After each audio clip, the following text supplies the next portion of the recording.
Bismillahirrahmanirrahim. Today our topic is momentum and that is the lecture number 9. Today our topic is momentum and that is the lecture number 9. First of all, we will discuss about momentum, what is the working of momentum and what is the definition of momentum. Momentum is quantity of motion possessed by a body.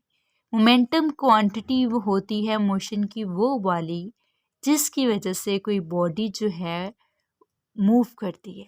Momentum is a quantity. Momentum वो खासियत है of motion की possesses bye a body जो किसी body की वजह से पैदा होती है. Mass of a body multiply velocity of the body is called the momentum. Mass of a body multiply velocity of the body mv. ठीक है, mass of the body plus multiply velocity of the body is called the momentum.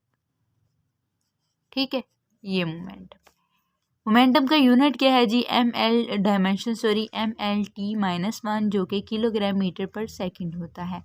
m जो है वो mess है, kilogram में है. l जो है लेंथ मीटर में है और t-1 इसका टाइम जो सेकंड में है. ठीक है, पॉइंट नंबर सेकंड पे आते हैं. Momentum is a vector quantity. Momentum जो है वो वेक्टर क्वांटिटी है. जिस वेक्टर क्वांटिटी का आपको पता है उसका मैग्नीट्यूड भी होता है और उसकी डायरेक्शन भी होती है. Momentum is a vector quantity and has both magnitude and direction. So momentum equal होगा m स्क्वायर v स्क्वायर के, सॉरी एम वी के, यहाँ से ना वो थोड़ा सा हो जाता है. मोमेंटम इक्वल है एम वी के M mass of the body cross velocity of the body. So हमें according to Newton's law for second law F is equal है M A. So D V by D T equal होगा A के. ठीक हो गया. D P by D T किसके equal होगा? Force की. इसके इक्वल हो जाएगा ना. ठीक है, अब D P by D T equal हो जाएगा फोर्स की है ना, तो इसीलिए ये वाली डी बाई डी टी इसकी जगह पे पुट किया एम वी आ गया. ठीक है, अब एम को हम एक साइड पे कर दे तो D V by D T आ गया और D V by D T का आपको पता है किसके इक्वल होता है? एक्सेलरेशन की. एक्सेलरेशन की वैल्यू पुट की तो हमारे पास एम ए आ गया जो कि हमारे पास Newton second law of the motion है. ठीक है, वो दोबारा जो है ना वो ड्राइव हो गया. अंडरस्टैंड हो गया. उसके बाद पॉइंट नंबर 3 पे जाते हैं जिसमें कहता है when there is many particle then total momentum is. जब हमारे पास बहुत सारे पार्टिकल्स होते हैं तो हमारे पास जो मोमेंटम p है वो होगा p1 plus p2 plus so on pn के इक्वल. ठीक है, so D P by D T जो है डी बाई डी टी जो है p के साथ इसका लेंगे derivative. So D P one by D T plus D P two by D T और so on D P N by D T. ठीक है, इसकी जगह पे वो पुट करता जाता है. So D P one by D T F one के plus D P two by D T F two के plus so on plus D P N जो है डी एफ एन की इक्वल होगा जो कि एफ के इक्वल है. ठीक हो गया, यहाँ पे ये फाइनलाइज हो गया. पॉइंट नंबर 4 पे आते हैं जिसमें कहता है sum of the total external forces. Sum of the total तमाम एक्सटर्नल फोर्सेस जो हैं वैनिश ख़त्म हो जाती हैं. Then total momentum conserve. तो हमारा टोटल मोमेंटम जो है वो कंजर्व्ड हो जाता है. सो हमारे पास summation F external equal to 0 आ जाएगा. D P by D T equal to किसके आ जाएगा? 0. ये हमारा किसके एक्सप्रेशन पूरा आ गया? 0 के. क्योंकि sum of the total external forces जो हैं वो ख़त्म हो जाती, वैनिश हो जाती हैं. देन टोटल मोमेंटम जो है वो कंजर्व्ड हो जाता है. ठीक हो गया, पॉइंट क्लियर हो गया. पॉइंट नंबर 5 पे आते हैं जिसमें वो कहता है कि two balls which can only move along straight line. 2 balls हैं जो सिर्फ और सिर्फ स्ट्रेट लाइन में, सीधी लाइन में मूव करती हैं. Collide with other each other, यानी दोनों आपस में जो है वो कोलाइड करती हैं. सो इनिशियल मोमेंटम जो है पी आई इक्वल होगा m1 u1 plus m2 u2 के. एंड मोमेंटम जो है पी एफ जो है वो m1 v1 plus m2 v2 के इक्वल हो जाएगा. पी इनिशियल जो है m1 u1 plus m2 u2 के और पी एफ बराबर होगा m1 v1 plus m2 v2 के. सो हमारे पास initial momentum equal to final momentum m1 u1 plus m2 u2 equal है m1 v1 plus m2 v2 के इक्वल. ये पूरा एक्सप्रेशन जो है हमारा कंप्लीट हो गया. पॉइंट नंबर 6 पे आते हैं जिसमें कहता है बॉम्ब है एट रेस्ट, एक बॉम्ब जो है वो रेस्ट की हालत में एक्सप्लॉइट्स इनटू 2 फ्रेगमेंट्स। अब उसको ना मतलब आग लगाते हैं, जो भी करते हैं वो फट जाता है, कितने 2 फ्रेगमेंट्स में।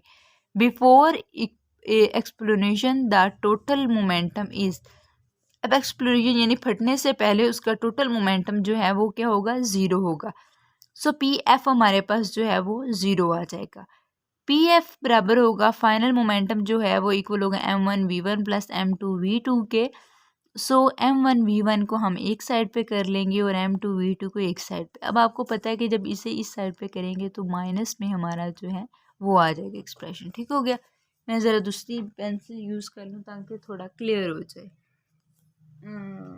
ग्रीन कलर की पेंसिल, ठीक है, ताकि थोड़ा ना क्लियर हो जाए, कि रेड में तो वो मिक्स अप हो जाता है, आई थिंक सो। अच्छा, उसके बाद हम अपने पॉइंट नंबर 6 पे आते हैं जिसमें वो कहता है आप बॉम्ब एट रेस्ट, एक बॉम्ब जो है वो रेस्ट की हालत में है, एक्सप्लॉइड्स, वो जो है ना वो फटता है, ठीक है, फट जाता है इंटू 2 फ्रेगमेंट्स।